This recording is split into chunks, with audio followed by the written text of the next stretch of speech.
Morning, everybody. Here we go. Well, it is an honor to be here and a little bit intimidating to be sandwiched between Carrie Mae Weems and Paul Farber. So thank you all for your grace this morning. I'm Julie Erlich. I'm the Director of Presidential Initiatives and the Chief of Staff at the Mellon Foundation. And I'm excited to be here with you this morning to talk about the Monuments Project, which is one of our 3 signature presidential initiatives. We are really grateful to be part of this weekend's symposium, so I just want to before jumping in, thank Carrie Mae Weems and Miranda and Melissa and the whole team that has made today possible, and thank all of you for being here. So I'm going to talk for a little bit, not only about what we do through the Monuments Project, but why we do it and how we do it, to hopefully give you a little bit of a sense of the work. And I think much of what I'll say will be in dialogue with some of what Carrie has so beautifully set up for the day. So, launched in 2020, the Monuments Project is the Mellon Foundation's biggest ever prospective commitment, a multi-year, multi-million-dollar effort to transform the nation's commemorative landscape.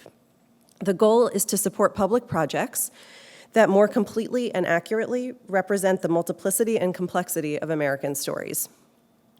Under the tenure of Mellon's current president, Dr. Elizabeth Alexander, we have adopted an explicit focus on social justice. This means that we now have a reflective practice of recognizing who's in the room and who's not in the room, and of always acknowledging the power dynamics that surround how we experience culture and how we have been taught history. This orientation shows up in our work, in the types of organizations we fund, and the leaders we invest in. It also shows up in our workplace in terms of who composes Mellon's staff, who's in the room making decisions about what to fund and what not to fund, in the kinds of conversations we have together internally as we do this work. And at Mellon, monuments are inextricable from these organizationally, strategic, and operational efforts toward justice. Today, our public realm disproportionately celebrates, as we've already heard, a limited number of individuals and overlooks the multitudes who have made and shaped our society, limiting our understanding of our collective history and of our present. And this failure to represent our multiplicity impacts how we perceive, distribute, and demonstrate power in the U.S. So ultimately, we really believe that monuments are inextricably linked to power. If we only understand our history as that of a limited few, if we don't value the contributions that we and our ancestors all have made, then it's hard to imagine a world guided by the power of care and compassion that we seek. So although I'm here today speaking on behalf of the Foundation and our initiative, I would be remiss if I didn't provide some context for the Monuments Project, which is very much the product of the vision of Dr. Elizabeth Alexander, the Foundation's president, and of her personal experience growing up in Washington, D.C. She's often referred to her childhood in D.C., as pivotal for her own appreciation for and understanding of the integral role that the arts, culture, and humanities play in shaping our senses of self. And DC itself is a monumental landscape, and a highly regulated one at that, whose built environment communicates very specific messages about which stories and communities our society values. Fundamentally, it's a place where the American story is told. Elizabeth is also a scholar and educator, and so for her, monuments are an integral, if often overlooked, didactic tool. In their weight and their heft, they carry and convey messages about history and belonging in a way that textbooks often cannot. So the power of monuments to carry meaning has been part of U.S. culture since the nation's founding, and one of the earliest instances of monument removal was of a monument to King George III at the time of the American Revolution. The sometimes unseen power of monuments has also been evident in many more recent events, as Carrie spoke to, and we saw in her video. For example, the deadly protests in Charlottesville, Virginia in the summer of 2017, which underscored that many people experience the power of monuments, even if they don't acknowledge that experience of the power of monuments. And the flashpoint of these protests was the Confederate statue of General Robert E. Lee, and his figure sparked widespread protests in other cities that year and in the following years, including New Orleans and the former capital of the Confederacy in Richmond, Virginia. And as we know, these struggles have not been confined to the South, including popping up here in Syracuse, as I think Carrie already referenced. In 2020, the City of Boston's Art Commission voted to remove the Emancipation Group, which represents Abraham Lincoln freeing an enslaved man who's depicted crouched and half-clothed at Lincoln's feet, as well as a statue of Christopher Columbus that had been beheaded during the protests that summer. And both Richmond and Boston, by the way, are cities we have recently supported through the Monuments Project. I'll talk about some of that work in a moment. So for these reasons, our work is truly national in scope, as monuments and the questions they raise are experienced all across the country. Although we had been planning for the Monuments Project for some time, we officially launched it in the fall of 2020. So in some of the darkest days of COVID, and on the heels of the uprisings across the country that summer after the murder of George Floyd. In that moment, people were thinking anew about the significance of public outdoor spaces and reflecting on the suppressed truths in our country's history. The events of January 6, 2021 only accentuated the importance of this work when monuments, in this case the monumental backdrop of the Capitol, served as the backdrop for violent insurrectionists who wished to stake their claim for white cultural power and political supremacy. Since then, elected officials in Washington and in state and local governments across the country have intensified their attacks on civil liberties and freedom of information, deploying increasingly draconian measures to suppress social differences and the teaching of history. Their actions, with which we are all dealing literally today, impart more urgency to our work to ensure that public spaces and landscapes reflect the multivocality of our communities and the complexity of our histories. So far, since 2020, we've made 75 grants totaling over $160 million to support work that reflects the many ways the grants reflect the many ways in which people are working to expand how our histories are understood, including public art and public history projects, broadcasting and digital media, and research and storytelling. The grants also reflect our conviction that there's no one right way to transform the commemorative landscape, and that the ways in which history is shaped and shared are as multifarious and varied as the publics who compose our society. From the outset, we knew that our work had to be rooted in an honest accounting of our current commemorative landscape. So what are we starting with? And the challenge, though, was making sense of what was out there. So we knew intuitively that the commemorative landscape that we have now does not reflect the full breadth of our society. But there was very little data out there to back up and complicate and deepen our understanding of that assumption. So we made our first grant under the Monuments Project to Monument Lab, and you'll hear from Paul Farber, its co-founder and visionary director, shortly, and to conduct the first ever national monument audit. Drawing on 500,000 records of historic properties created and maintained by federal, state, local, tribal, institutional, and publicly assembled sources, the team at Monument Lab, led by their Director of Research, Sue Mobley, and the Senior Research Advisor, Lori Allen, produced a compelling 30-page report that sheds much-needed light on the state of our nation's monument landscape. Among the audit's findings were the sheer number of monuments valorizing stories of conquest and oppression, acts of war, white men of privilege. Of the top 50 represented individuals in Monument Lab's data set, half enslaved other people.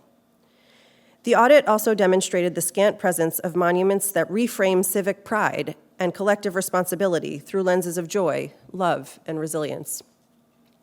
And it corroborated what many of us in this room already know, that monuments are not history, nor are they static. Rather, they are interpretations of history and reflections of the moments in which they were created, whose meanings continue to evolve over time. As a case in point, the audit found that 56% of recorded pioneer monuments were built after 1930, while a significant proportion of Confederate monuments were dedicated between 1900 and 1920, along with the rise of Jim Crow.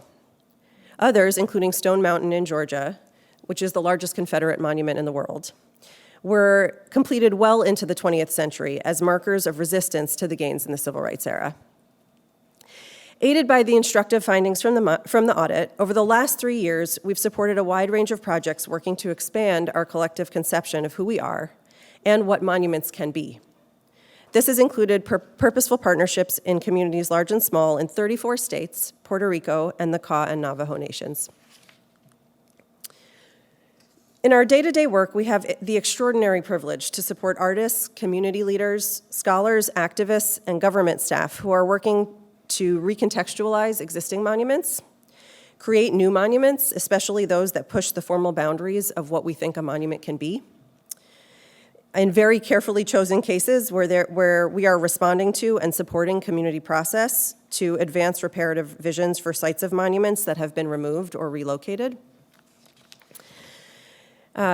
Including support for work to expand public dialogue and understanding of monuments and commemoration and public memory through scholarship and storytelling.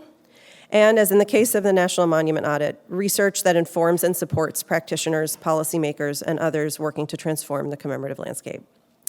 So while the projects we support span a wide range of disciplines and media, they generally fall into these 5 buckets you see here. I'll talk through some of them. A particularly powerful example of contextualization is the ongoing effort to restore Njuje Wahove, a rock that is sacred to the Kaw people of present-day Kansas, to its rightful home, restoring the rock to its rightful home. In the early 20th century, a group of white settler men removed the stone. They literally pulled it out of the ground and moved it to the center of town in Lawrence, Kansas, which you can see in this photograph. They put a plaque on it honoring the righteousness, which in quotes is a word on the plaque, the righteousness of the settlers. They disturbed the earth itself to tell a lie and stole something sacred from people who had lived there and for whom the rock had been important for generations and generations. Today, however, that community has done deep restorative work. The Kaw Nation is leading the effort to return the stone to Kaw land, where it will be accompanied by culturally appropriate interpretation in partnership with the City of Lawrence and the University of Kansas, as well as local cultural institutions. And they'll also be engaging in a process to figure out what should happen with the space, the now empty space left behind. I understand Paul's going to be part of that next week, soon, so that's ongoing. So our support is only a small part of this process, but a necessary one, because it turns out it's really expensive to move a 25-ton stone from one place to another. So the work of contextualization is often as much about restoration in both physical and spiritual senses as it is about reframing and renaming. The restorative work is often deeply aligned with the way that artists work and the way that art can afford us a moment of rest through restoration and access to new perspectives and experiences. So that informs a lot of the work we've done to support new monuments. In that vein, we've been excited to see a recent grant come to fruition. A Monument to Listening, a public artwork designed by Theaster Gates, recently opened to the public as part of Memphis River Park Partnerships redesign of Tom Lee Park along the Mississippi River waterfront in Memphis. The space commemorates Tom Lee, a Black river worker who, though he could not swim, saved 32 white people from the river after a steamboat capsized in 1925. The monument, which is composed of 32 functional basalt sculptures, which you can see here, each one honoring a life that Lee saved, creates a contemplative and engaging space for parkgoers, a space where Theaster Gates hopes visitors can, quote, reach a more human place in relation to their neighbors while seeing themselves reflected in these forms of memory. It is a monument to hope, in the best sense of that word, a monument to everyday acts of kindness, to the gestures that reaffirm our shared humanity, and one that we think reflects a stunning vision of what monuments can be. We have also sought to support projects that demonstrate the importance of informal approaches to commemoration as sources of community healing and celebration, some of which Carrie showed in her presentation, and including this one, which is the Naming the Lost Memorial in New York City. Incubated by the New York City-based grassroots cultural heritage organization City Lore, Naming the Lost seeks to foster a more inclusive public memory of the COVID pandemic through community-engaged commemoration, storytelling, and collecting.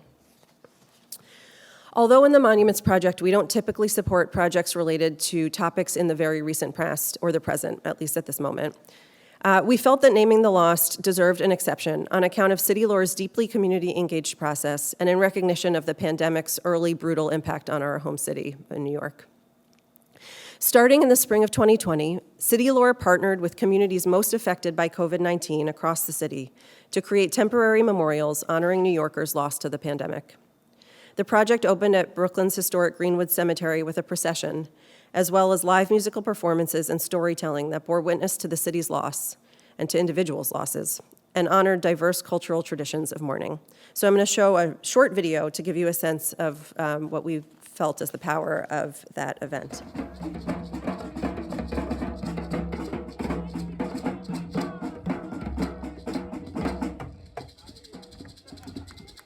So while naming the lost, of course, is imbued with grief, the resulting memorials, as I think this video helps show, also celebrate and uplift vernacular traditions of memorialization and celebration even, ensuring that these vital forms of cultural expression and fundamentally human resilience and love are part of the living history of the pandemic. Complementary to these efforts to reimagine monuments is the work of removing monuments, which we believe must start with an honest accounting of our past. How do we heal the scars left behind by these symbols? Imagine what might take their place and move forward. As communities around the country have begun to grapple with these questions, we have sought to support exemplary projects that address and redress past harms and offer hopeful visions for the future. Just recently, we were thrilled to witness the unveiling of new stained glass windows at Washington National Cathedral. The cathedral was formerly home to the stained glass windows that you see here, which were installed in the 1950s. In 1953, they were completed, actually, just on the eve of Brown versus the 1954 Brown versus Board of Education decision. And they were funded by the United Daughters of the Confederacy, who were continuing their campaign well into the 20th century. And as you can see, they lionized Confederate generals Robert E. Lee and Stonewall Jackson, complete with images of the Confederate battle flag, which you can see in the rightmost image. In our the closest we come to a national house of worship. So these windows were permanently removed in 2017, following a vote of the cathedral's leadership after the cathedral declared them an impediment to worship. Now, with the support of our grant and an advisory board of community and faith leaders, augmented by public programming exploring the power of racialized images, iconography, and symbolism, the cathedral has installed new windows designed by the artist Carrie James Marshall.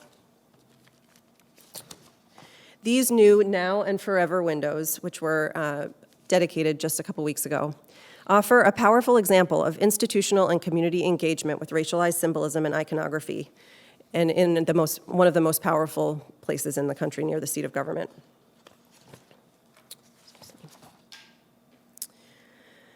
We also recognize that our work would not be complete if it did not advance the public conversation about monuments, a topic that demands both informed debate and deeper understanding, as well as openness to dialogue. Recognizing that Americans have largely experienced the monuments conversation as a series of binary keep it standing or take it down debates, we're supporting the creation of a new podcast produced by PRX and slated to debut at the end of this month, so look out for that, that will provide a framework to more deeply explore the current American monuments landscape and imagine what a new landscape could look like. Through place-based storytelling, the podcast will unearth hidden stories from our past and help us understand our history in a more fulsome way. And the hope is that it will in turn help us build more informed, compassionate, and just futures. In supporting this project, we recognize that the work of our grantees is fundamentally civic in that it is concerned with how we understand our society and our roles within it. As the Monuments Project develops over the coming years, we hope to find ways to continue to support sustained, thoughtful civic dialogue around monuments and what they say about who we are. The common thread that unites all of these projects and the dozens of others I don't have time to mention, including several by people from whom you'll hear today and with whom I'm really thrilled to be together, is an intention and sensitivity toward the complexities of our shared history. There's not one narrative we can tell, nor one right way to preserve or tell our history. As our work with the Monuments Project continues to underscore, our society needs a varied palette of approaches, a cacophonous symphony of voices finding the story, telling the story, and sharing the story. So given the multi-vocality we seek, the team behind the Monuments Project, who you can see here, comes from a wide array of backgrounds and experiences. Collectively, our team possesses expertise in curation and public programming, nonprofit management, arts administration, public humanities, law, architecture, and urban planning. We learn about partners and projects through a variety of channels. As Mellon has shifted its mission and practices to embody social justice values of transparency and responsiveness, we've increasingly sourced projects through our online inquiry portal, which offers anyone with access to the internet the opportunity to submit a brief submission outlining their project. More recently, and I should say previous to the use of the portal, Mellon only made grants through outreach from the foundation to projects that staff had become aware of. So this is a really important and major institutional shift. More recently, we launched our first, within the Monuments Project, our first invited open call, through which we awarded 9 grants totaling $25 million to municipalities to fund publicly oriented initiatives, in addition to several grants to nonprofits and universities that are developing projects in the public realm in partnership with local and state governments. And so grants in that round included support for projects in Denver, Chicago, Asheville, Los Angeles, and a handful of other places around the country, including Anchorage, Alaska. Ultimately, our work is rooted in relationships, in people, and in place, as we seek to ensure broad, multivocal participation in reshaping our commemorative landscape. This is an image of a project in Juneau, Alaska, that it's not in my notes, but I just want to give you a little context. We supported the organization Alaska Heritage Institute, whose building is in the background, and they worked with 10, they're hoping to do 30, but starting with 10 crafts, really expert totem pole crafts people in communities, in indigenous and native communities around Alaska, to create totems representing each of those communities who have been in Southeast Alaska for generations, but whose presence has been completely erased on the waterfront in Juneau where the cruise ships dock. So this is an important reclamation of that space and of the stories, visibility, and people's visibility in that space. It's really beautiful effort, and there's video online of some of the carving in progress if anybody's interested. So anyway, we undertake our work in the Monuments Project with the conviction that monuments are far more than symbols of power. Rather, they carry power themselves. They convey unmistakable messages about who we are as a country, who belongs and who does not, who deserves care and who does not, who has power and who does not. Crucially, we embrace the notion that monuments can be beautiful and joyful, ephemeral, surprising, playful, that they are and can be more than frozen statues. Monuments can provide a space for us to come together in community in moments of healing, reflection, joy, and celebration. As vehicles for ritual and storytelling, they encapsulate and express who we are, our values and the stories we tell about ourselves and our communities, where we have been, what we have experienced, and who we are in relation to each other, importantly. In short, we believe that monuments help us exist, in the fullest sense of that word, in celebration of our multiplicity and complexity, and in full awareness and acceptance of our human fallibility. So thank you for being here today. Thank you again to the organizers, and if there's time, I'm happy to take a couple questions.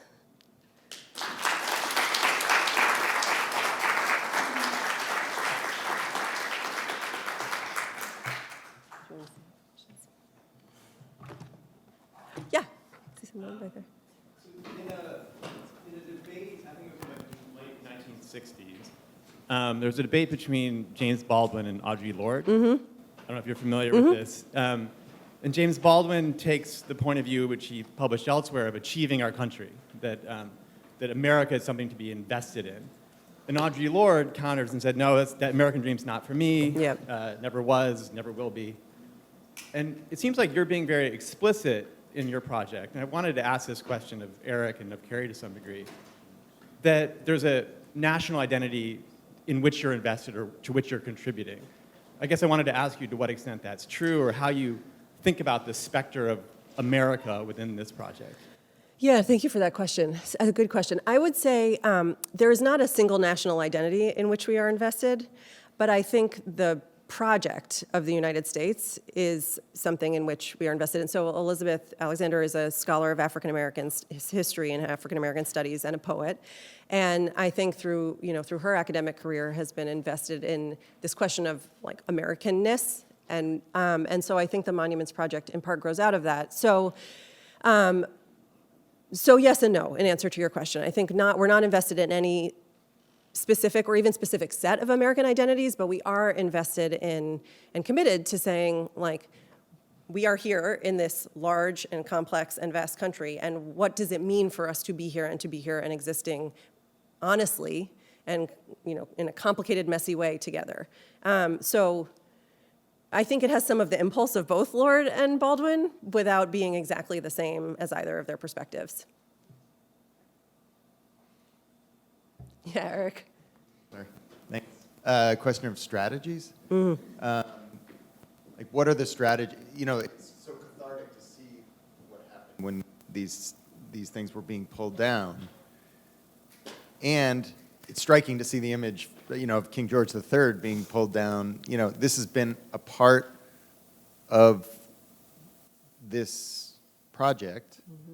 And yet the strategies keep getting repeated. So if monuments are the telling of history in public, like it is appropriating that strategy of telling that history in public. I mean, yes, that is a strategy. But what are other, permanent strategies? I think what we see in the programming and the grassroots kind of like monuments that happen. Yeah. They are offering education, like it seems like education is a strategy, but it's not a permanent one. So I wonder how you bridge the public programming and media stuff, which is more responsive, with the more permanent appropriation of the monument strategy, because it seems like that strategy keeps failing no matter who's doing, and maybe that's good. Maybe that's the way it should be. Yeah, no, thank you. I appreciate that question. I guess I think what I would say is we are repeating to a certain degree that strategy, but I think trying to crack it open some too. Because the strategy thus far has largely been, okay, the monument strategy is like you pull down a thing made of bronze or stone, and then you put up another thing made of bronze or stone that represents a person who either they did a great thing or they represent a great thing in their individual personhood, and the thing is permanent and it stays there forever, and so I think, yes, we are sort of helping repeat that strategy, but again, trying to crack it open by saying, okay, but the things that that exist in our public places and that create the spaces for civic engagement and that do this sort of subliminal teaching all the time don't have to look like that. They don't have to tell those stories. They don't have to be permanent. They don't have to represent acts of war. They can be collective, like to some of the stuff you and Hank talked about last night. So I guess I'm pushing back a little bit on the frame that it's a repetition, or it's a repetition and an evolution, I would say, of that strategy. So that's one piece. And I think, the other work in the project, like the media work, or, we have projects. We supported a dance company called Weideman Davis Dance that's doing single night installations, performances that they choreograph in historic spaces, seeking to sort of exhume and the ghosts in those spaces in some ways. They're largely spaces relating to enslavement in the South. And those are not wholly public technically, right? Like it's a performance in a space that has limited capacity. They are ephemeral for a night, and they're dance. They're not something that most people would look at and say is monumental. So that's like one other sort of sprinkle of difference. And then last thing I'll say is I think to the media, what I started to say, to the media projects, and I touched on this a little bit at the end, part of what we have to change is just we need to inject, you said it last night, a nuance or a comma where there was an exclamation point, right? Like we have to have more complexity in the way that we even think about public space and storytelling and teaching in public space. And so I think just continuing to do the same thing isn't quite enough to get us there, or to do a similar thing in a new way. You also have to just say the thing, right? And say like, this is what we need. And so I think we think of that work as an important complement, but it's complementary to what remains for us at the core, which is like, what is in our public space, and how can it be different? So, does that respond to your question? Yes, but it opens up a lot of other questions. Well, I'm glad we have all day. So we have all day. I don't know if I have time. I'm out of time. Okay, great. Thank you so much, everybody. Look forward to the conversation.